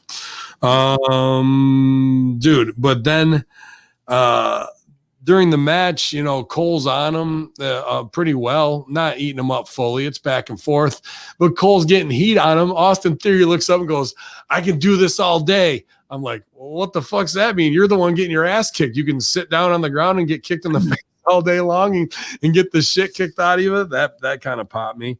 And then Undisputed Era is crap. Oh yeah, he's got him in a choke, and he's going, the Undisputed Era is crap. I'm like, dude, what? Then talking shit while in your heat is retarded. So I don't like that. You got to be on the cell. The guy's getting heat on you for a reason, to make it look believable for your comeback. If you're turning around and talking shit to him while it's going on, you're burying his fucking strikes and the reality of what's happening. Again, these are young guys. They look like $1 million and they're on TV. So people think they know what's up, but this is just basic 101 when you're on the cell, And I could see it's probably not better that this stuff came out and allegations and they put him down, because if he was on the main roster and made mistakes like that, guys would be all over him big time. So let's make these mistakes on the smaller show, get him corrected, because the kid does look like $1 million. There's no doubt about it.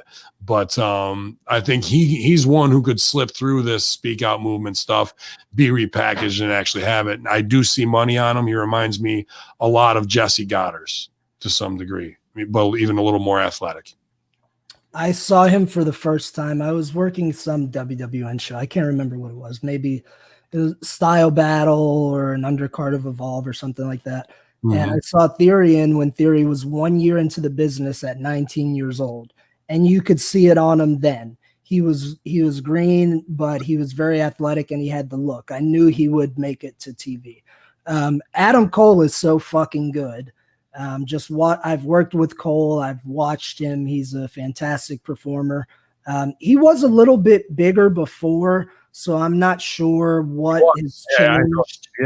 But I know he'll put it back on. I don't know. He and I are roughly around the same size. What I appreciate about Cole is a lesson I learned long ago. He's now learned that you work big. If you're not the biggest guy, you still work like you're 250 pounds. So he took it to the bigger Austin and whooped his ass.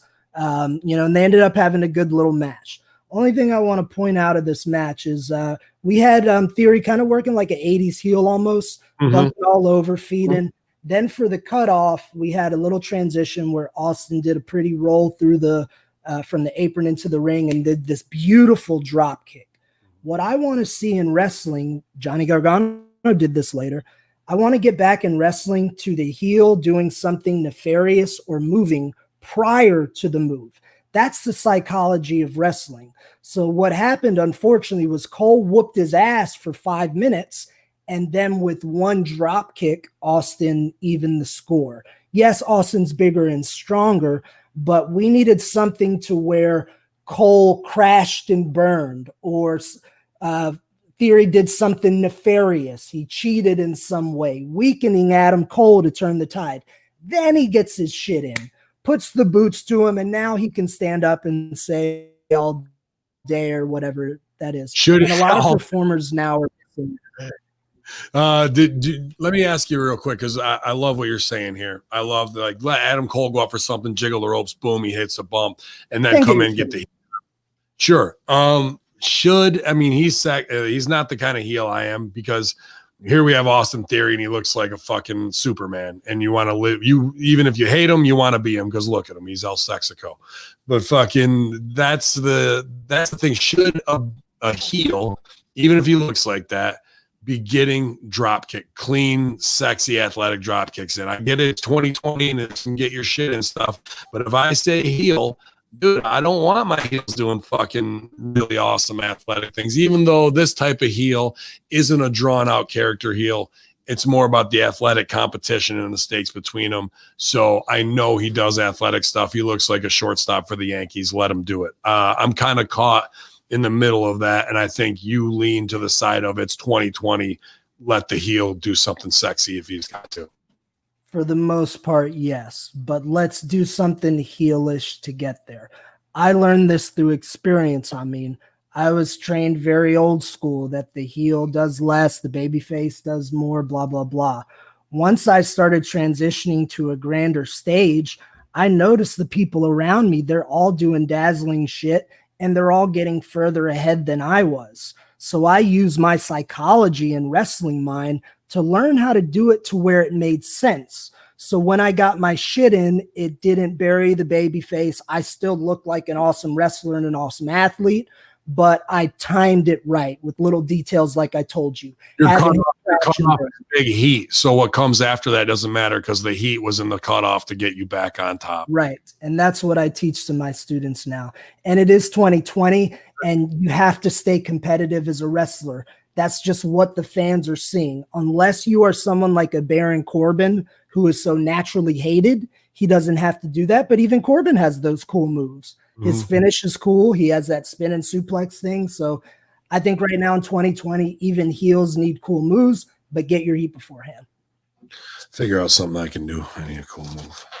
I got you all day. Oh, hey, we had a couple cool video packages in there. What'd you think of the Kyle O'Reilly babyface video package that I didn't see coming? Interesting, man. But then it wasn't backed up with what we had with Sean as much. I think that's who they wanted to push. I saw that in the notes that they're really going with Kyle O'Reilly and Adam Cole as big baby faces. And I think this show really supported that in the way they're going. Kyle O'Reilly has a lot of good natural stuff there with in the storyline with Demon. What's his name? Finn Balor. Finn Balor. So it was working for me to set that up. That was good. Again, I'm watching the show for the first time. I know I worked the show with O'Reilly before in the Indies, but don't really know what they're doing with them here aside from being in the 4-man crew. This was a good way to split them out and use Finn's, history and then putting that stuff over to shine him. He really brought him up a level out of the 4-man crew of being a backup hitman type guy. And he was kind of the comic relief in a lot of those scenes early on, which is good too. Why not? Fuck it. I'll do the joke and not take the bump, or I'll take one bump and everyone can laugh at me and I'll show ass and be out. Now they're rebuilding him as that. He's going from a low stakes character to a higher stakes character. And it's nice to see that transition. I think he delivered here, especially if we're talking about it at a developmental league level. He did a good job. I think he delivered well. And those are my favorite kind of promos where they're real. That's what I appreciate about it. And I got to give Kyle credit. He's good in the ring, very good in the ring, but he stepped up his promo game. He showed an advanced level of promo during that video package, and he believed a lot of what he was saying, and that's all I want in my performers. Only thing that happens, like I feel like I missed something. I didn't see when the Undisputed turned babyface, because this reminded me of when they started pushing Sean with the Boyhood Dream in '96. So I must have missed something along the way, but clearly he's babyface now. Yeah, I think it's just the office choice of we want to break them out, maybe because they lost so many from Retribution and they're making a scramble and they're going to all right, we got to do this, especially if we're takeover and raise the stakes that way. But I think him and Finn will get their shit in. I just hope they do it in a way that's safe enough for both of them where they're not doing these Gargano, Tommaso spots where guys are fucking smacking their heads off the end of the fucking table just because it's labeled takeover. You know what I mean? They don't need to do that. Like this guy's training Brazilian jiu-jitsu and martial arts. Let's see some more ground grappling escape. Take the high flyer stomping fucking Demon out of his game that way. And let's see some threat of violence stuff. Let's do Will Ospreay the right way. Let's let that. I don't have a problem with that if they are going to do it. And I think they're very well capable of it. And I think Finn may need him more than he needs Finn, to be honest with you. I'm expecting a great match there and potentially the NXT match of the year. What'd you think of my boy, Ridge Holland from Marty Jones camp when he went in there with that segment with Grimes? Oh yeah. Grimes. So Grimes comes out and does his, I skipped the whole page, didn't I? It's all good. I got you, brother. Come on. All right, man. Sorry. Yeah. Cameron Grimes. So I've been down with his character work since he was at Impact, as Caveman. I thought he did good stuff there. I don't really get what the Cameron Grimes character is, this down south slimy carny kind of like. It's tough for me to say which way. Are you going to go Squidbilly's way? Then go all the way with it Squidbilly's way. You know what I mean? There's a lot there to do, but this in between thing seems like, I don't know, just greasy and somebody doing a Southern accent. I just not tapping into it. The kid that came out, they put over that he's an 80-pound class, got thrown around. And then the other dude comes out. He's the big one and he just gets hucked into the fucking thing. And then I like that he dead sold with his knee there instead of correcting it. So the legs looked all janky and stuff. But the kids did a good job to get out there and make him look a certain way until the real opponent could come out. What's his name? Ridge Holland. Ridge Holland, right? So that dude needs to work on his headbutts. I like that the headbutt is his thing, but I remember there was one headbutt in an ECW show, original ECW, when the Japanese guys came over, and it was Dick Togo, Michinoku, and somebody else in like a Blue World Order gimmick together. And Togo grabbed the guy by the chin like Rip would. And, instead of how we come in on that, he turned his head away. And I'll try and get on the mic. He turned his head away. He cocked his back hip, came through with his hips, took a step, and then delivered the whole thing. And the timing on it was so awesome. It was one of the best headbutts. He's like, grabbed it, tongue of death grip, pow, and delivered it. This guy's just coming up and bang, bang, bang. He's not getting the rhythm. If that's his big shot that he's Mr. Headbutt, you got to grab him like I would. I'd be like, dude, grab the beard, lead me around the ring, show everybody that you're about to hit me with the fucking snabits, and then fucking where I'm like, no, not that. And then you hit me with it so I can take a huge bump for you.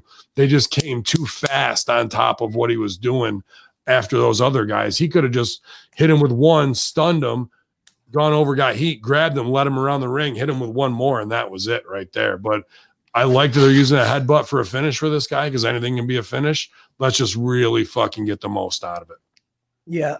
What I liked about this was that they did a stop finish, which I like. I think we should have more of those in wrestling. He headbutted him a couple times, then just started stomping the shit out of him, and the referee called the match off. That's it.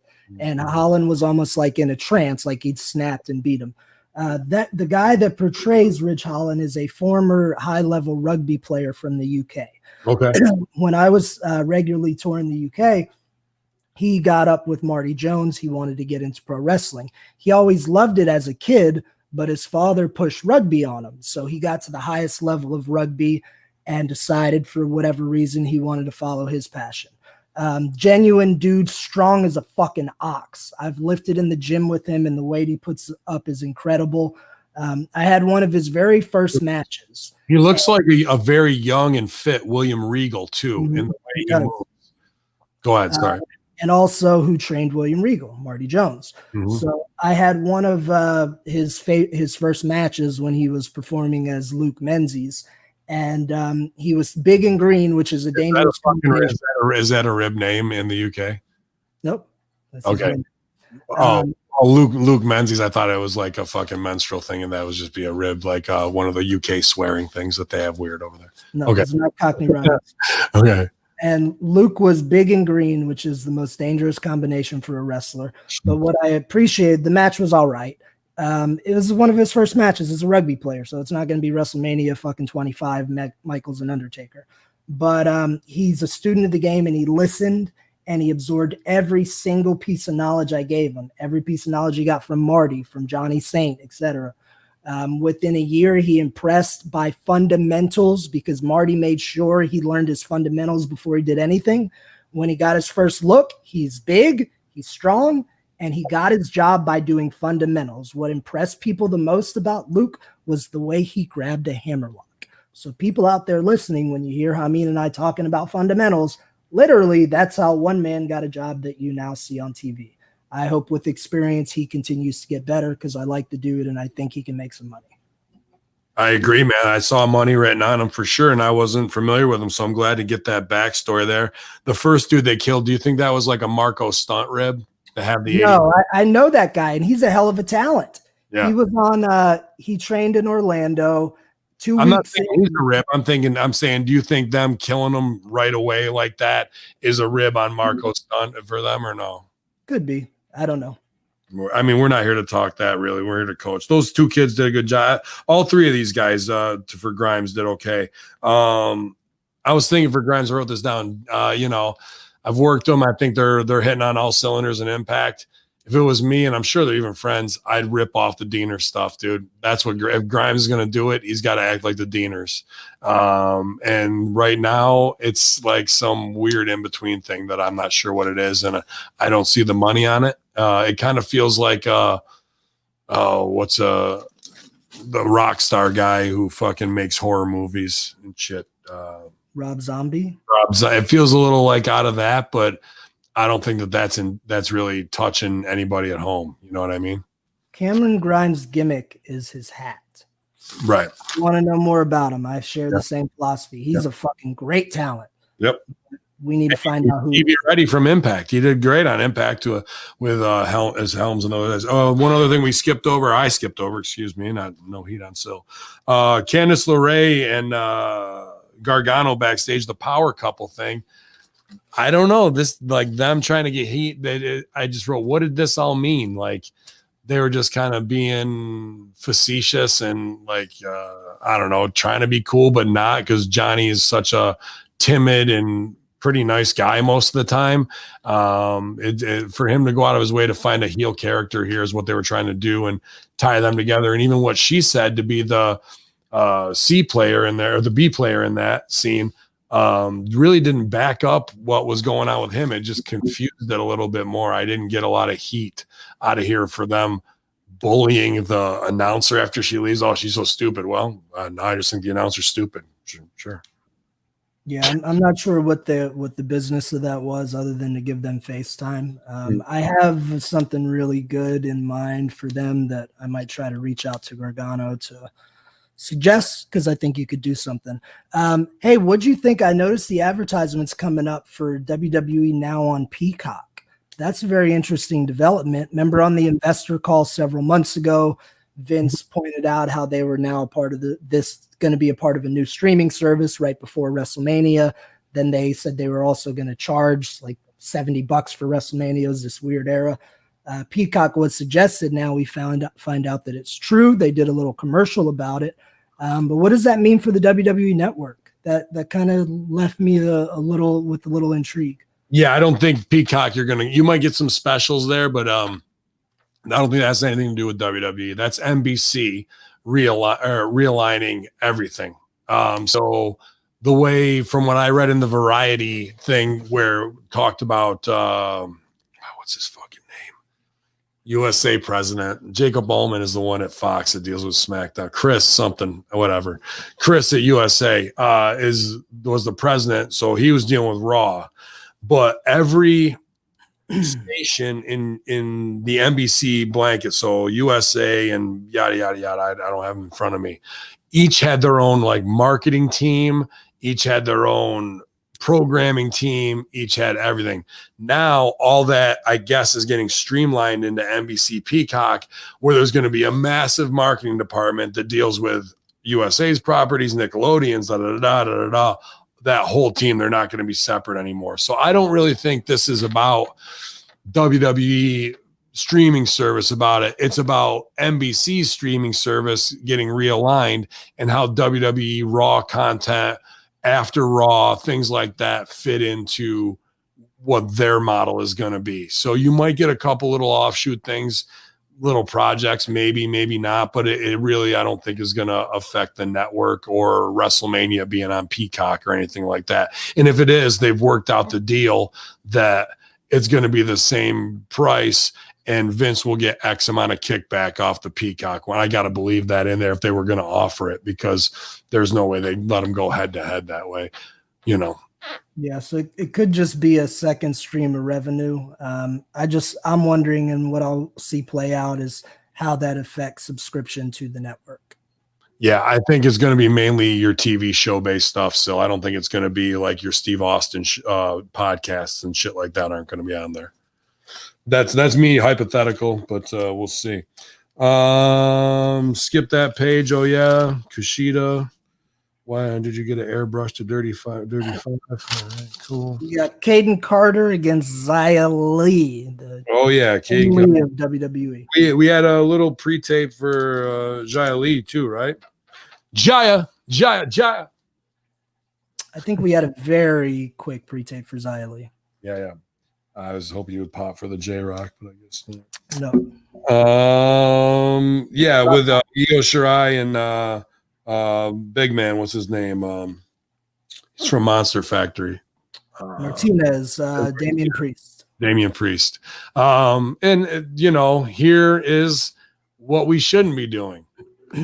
Letting her talk in native language without subtitles. Because the second you do that, it makes you look like not racially conscious of what's going on. It makes you look like you're doing a joke at, the English speakers don't understand her, but she's passionate. And then he puts it over, even if it's in a baby face way. It looks like some Charlie Chan shit every time. Whether it's with the Mexicans or whether it's with fucking the Asians, bro. Every time. I like Damian Priest in this, and we'll talk about him as we get in the main event. I think that guy's got money. He's got swag. What I liked, his delivery was great. What I liked about it at the end was when Io did the bullhorns and said rock star, and they kind of shared a look. And then the announcer looked at her and in pretty good English, Shirai said, he's not bad. Kind of insinuated maybe she thinks he's hot or he's a good wrestler. So I thought that was an interesting dynamic of the two of them. Not quite sure where I sit on the Japanese part, but I didn't mind it during this promo. I think the game to play out there is not that, is like, let her say all that in Japanese and then let him say what she said in English like he understands it, whether he doesn't or not. Let him be the translator and put over the fucking shit. And he doesn't have to do it in a way where he's not saying what she said. Get the promo out, let's do it, and show that he knows Japanese. Even if he doesn't, you can fool him. Instead of leaving her out to dry. Like, nobody likes a good race stereotype, stupid segment more than me. I've been a part of a lot of them. I know how to fucking do it. And when it's not done right and it's done at the expense of the underlying joke of, I love when they talk like that. Like, that's really what it is at the end of the day, man. And you're going to be caught liable. You are setting yourself up to get fucking smashed again. I don't know why they keep doing it. And especially NXT could be a place where we could take care of those loose ends and really start to protect international talent. You're going out, you're getting talent from the Middle East, you're getting talent from China because you want to break in there, then you better goddamn well respect their culture and the way you represent them, and not just for the 75-year-old man who remembers Pearl Harbor, because that's what everything is coming off as. So let's step it up. And that's to management. That's not to, and might be, if you want to protect your business and you care about your culture and how they're represented. I remember I've been listening to a lot of Patrice O'Neal, who is, rest in peace, possibly one of the greatest comics of all time, comic, and was in WWE and traveled with Vince and whatnot. And he said he remembered seeing what Tiger Ali Singh going, please, don't make me go out there and dress like this. My people are all giving me a hard time. He's Indian or whatever, and they're dressing him like he's YOLO, and he goes, and Patrice O'Neal goes, he said he saw Vince McMahon go, shut up, put the goddamn turban on and get the fuck out there. Pretty much. You don't want to hear shit about your little fucking race shit in 2020. Well, guess what, bro? That could have them outside Stanford with the pitchforks and torches setting fire to the fucking place now. So be the worldwide leader in sports entertainment and take all of these people that you've gotten from Brazilian MMA fighters to fucking Chinese hires. If you're going to do affirmative action hires, guess what? You can't do fucking old stereotype. You have to promote them the most proper way possible. I agree.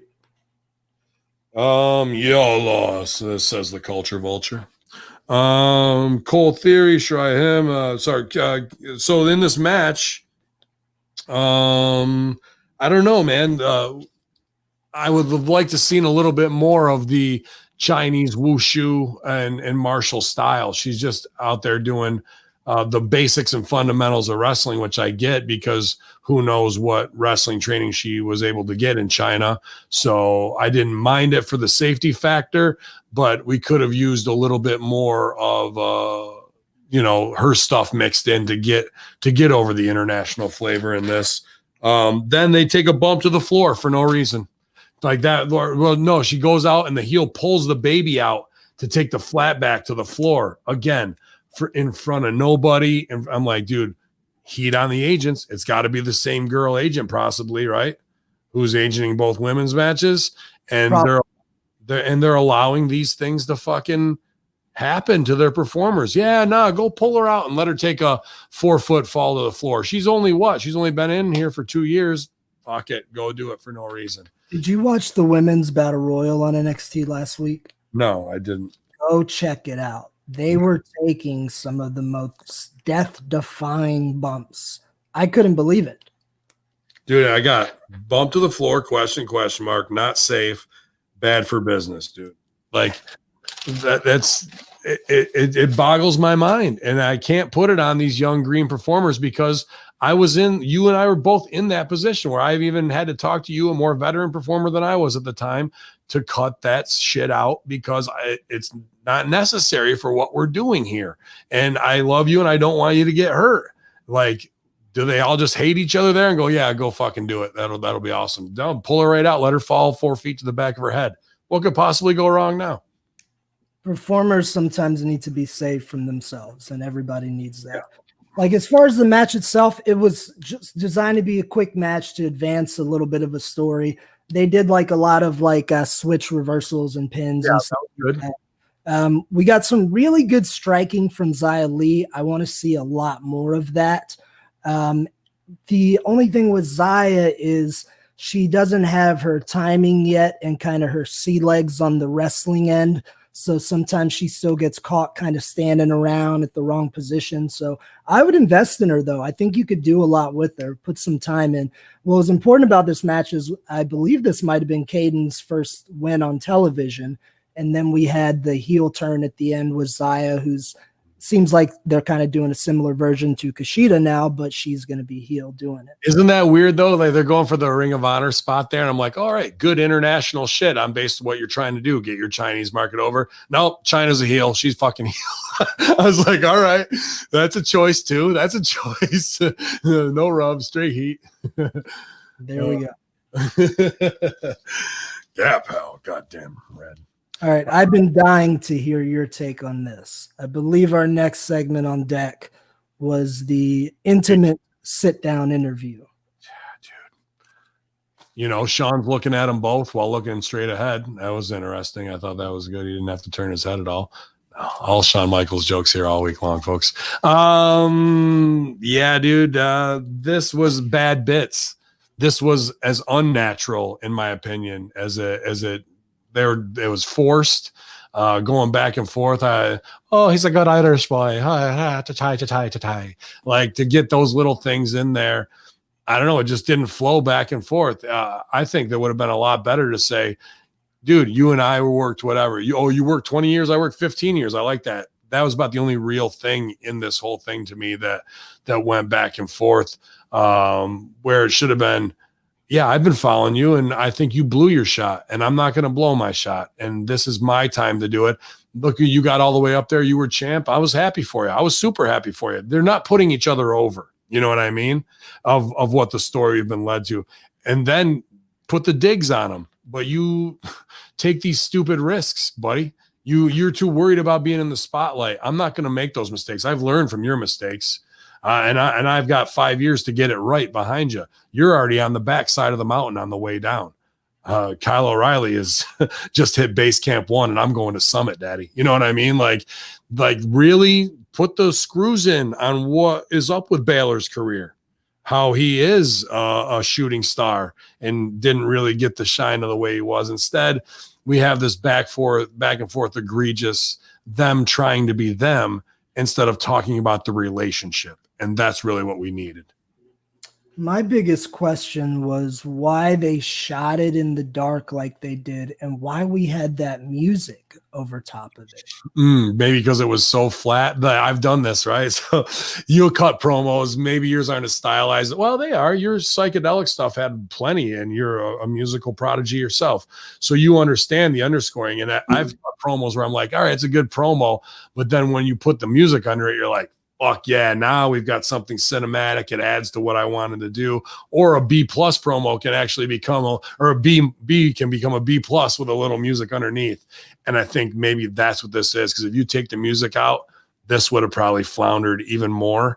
And I didn't mind the chiaroscuro lighting because I'm so sick of contract signings. I think taking the lights down in the back puts the focus even more on both of them. And that's cool. But that hurt when we didn't have the right message and the focus was really on them. So I didn't mind the way it looked lighting setup wise. Even the sit down, I just didn't get any real relationship. I got about as much phony relationship as I get from the Mysterios. I don't think they're a real family.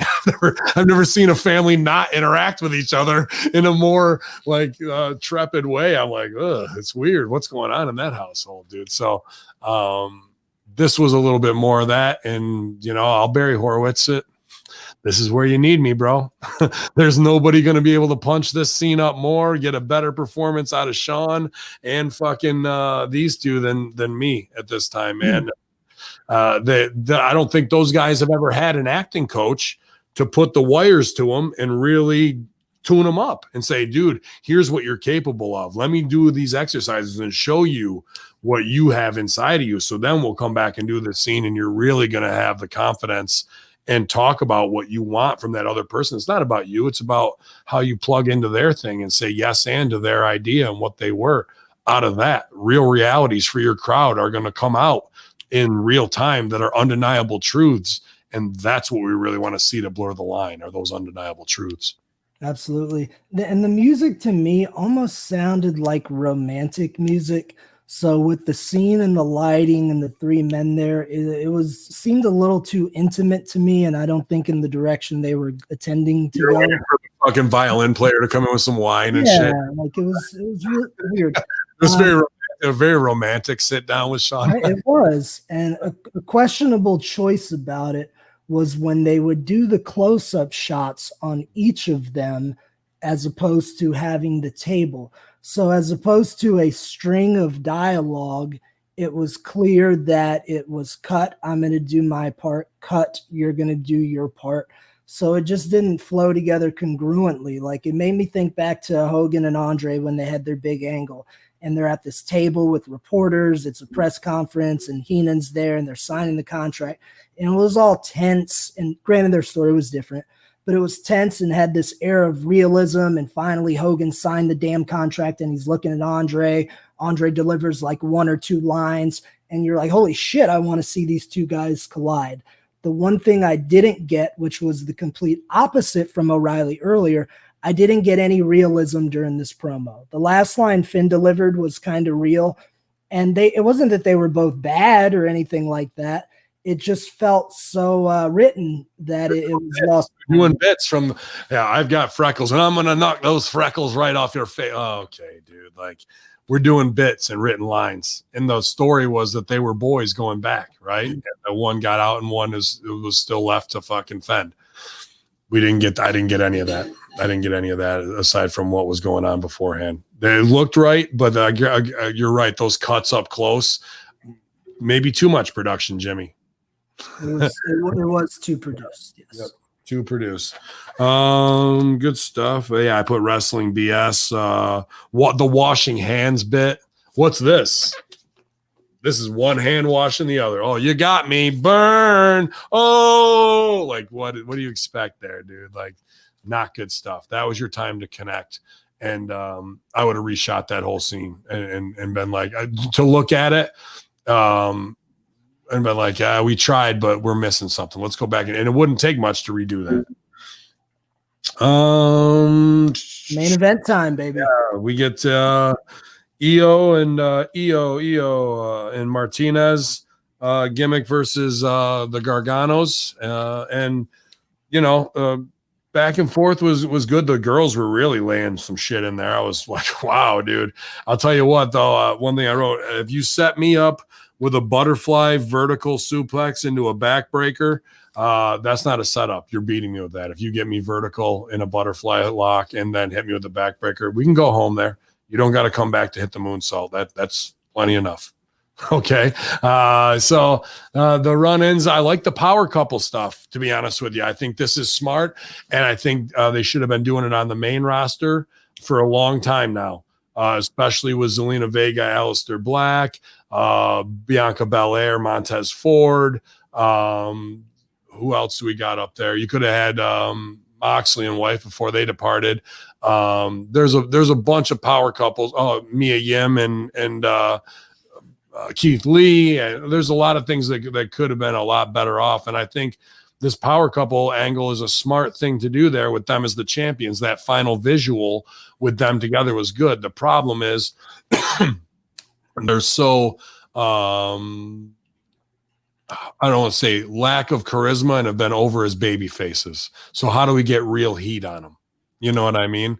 Because he is kind of deadpan, and that's fine. That's what you have to be in the scene some of the times. So his actions need to outweigh it, and they did in the finish here. I like the finish on this match. But again, good because it swerved. They draw the ref, and you think that it's going to be just the roll up, but as he draws, but then she comes in, hits the low blow to go back over again. So the double swerve in the finish, and the timing was really right on it, and it left them standing with the upshot there. That's how you put heat on people who can't deliver with the charisma of a heel. The actions really did a good job at the end of this match to wrap it all up and made me go, that's a solid ass heel finish. Husband and wife working off of each other in tandem to get it right in the timing. And I was impressed with it. I love the finish. And what was I just saying about Austin Theory and Adam Cole earlier? What happens before the heel hits their cool move? Yeah, they fucking set it up with something heelish to do that. So that when they came out, when I found out Priest was going to have a singles with Gargano, I'm like, man, how are they going to make this believable? Because Priest is so damn big. But by the end of the match, they showed me how they were going to make it believable, because Johnny's wife hit him in the balls. Then Johnny got his shit in and won after Johnny lost most of the match. So that was fucking brilliant. That was brilliant. I didn't care about this match. I didn't even really want to watch it just because I'm not a fan of the WWE mixed tags since they just dipped their toe in the water. You know, they haven't gone full bore with it.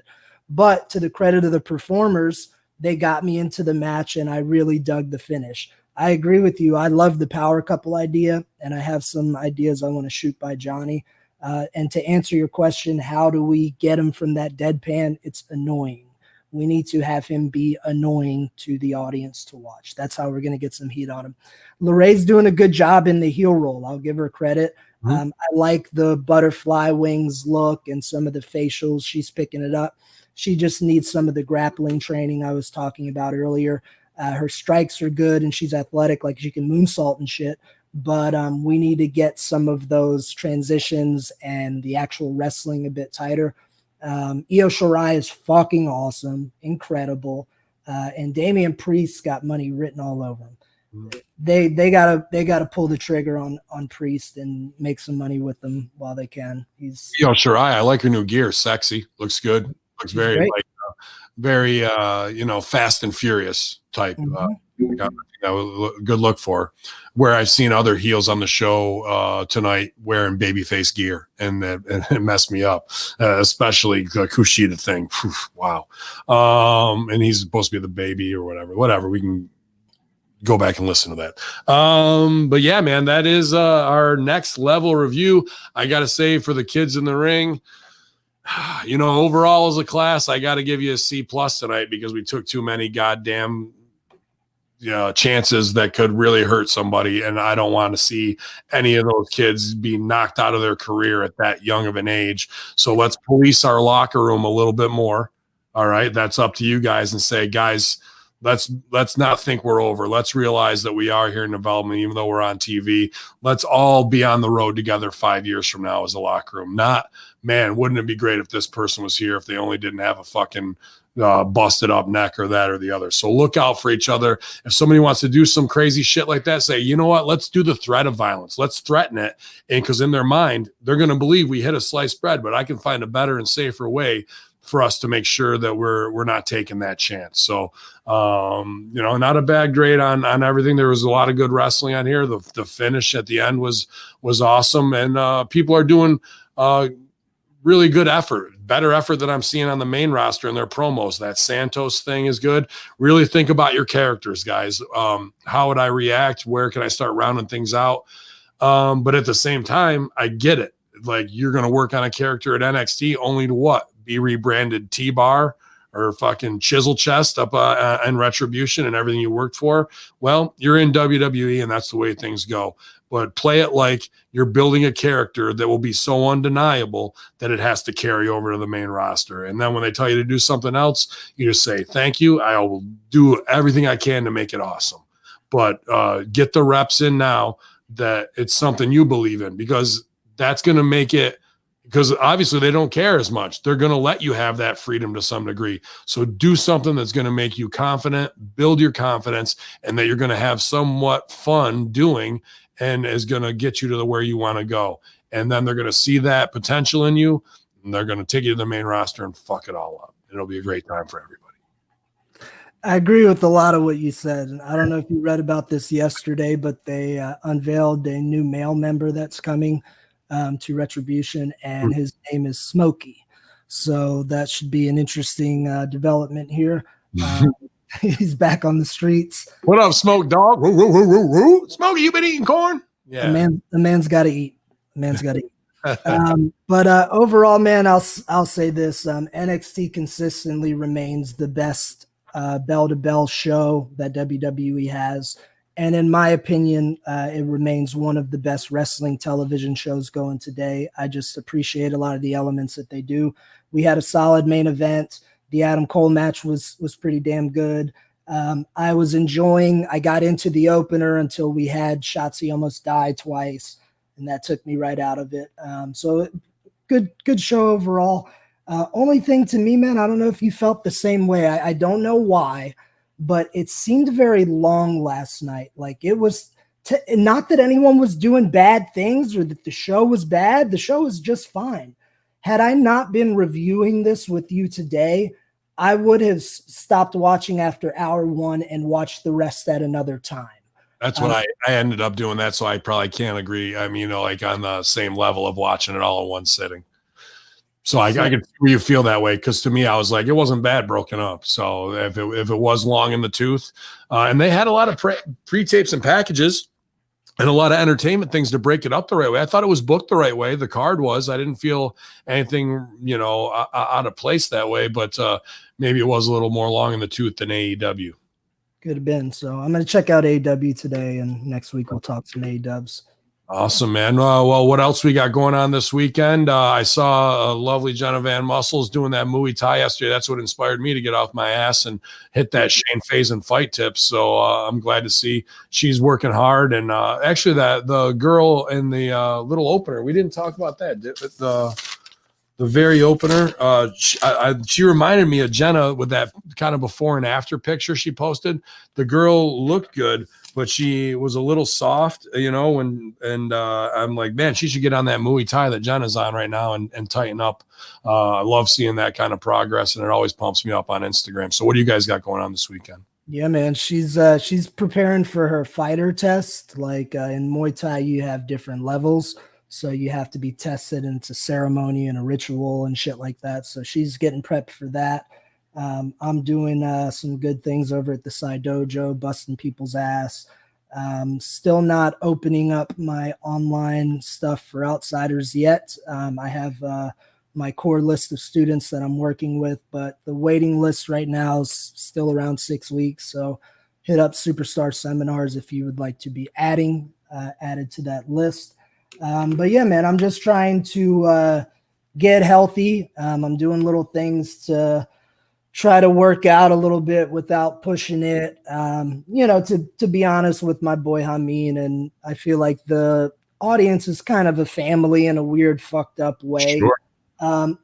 Every day is different, and every day is still a challenge.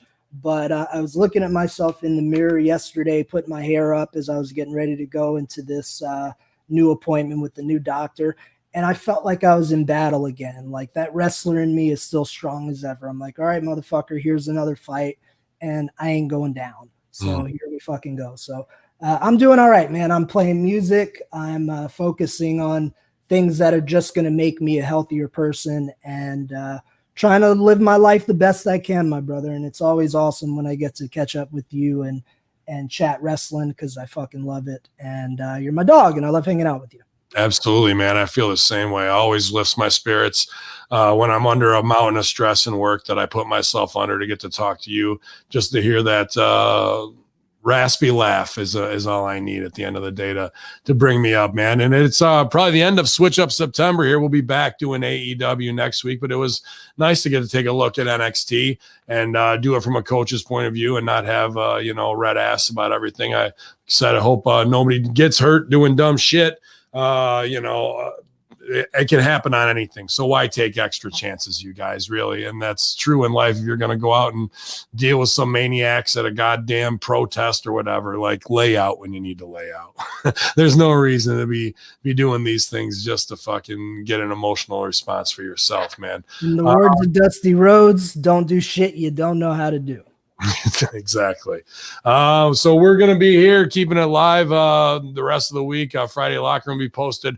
Big conspiracy horseman based off of the debate. You guys have been here all week long checking us out. I'm hoping so. I got a feeling they're going to crack something in your neck and whatnot, and you're going to feel a lot better. I'm glad you keep fighting and keep that fucking attitude. I love it, and that's where I want to see you. And I know you're going to overcome. And it's every month I see a marginal improvement of what's going on behind those eyes, dude. We getting there, buddy. We getting there. Yeah, we're going to get you there too, to you recruits in developmental. It's a salute to the NXT faithful, the Next Level Podcast here at hackerhamin.podbean.com, Hamin Media Group, the Chris Silvio, and Ben Hamin. Yalla.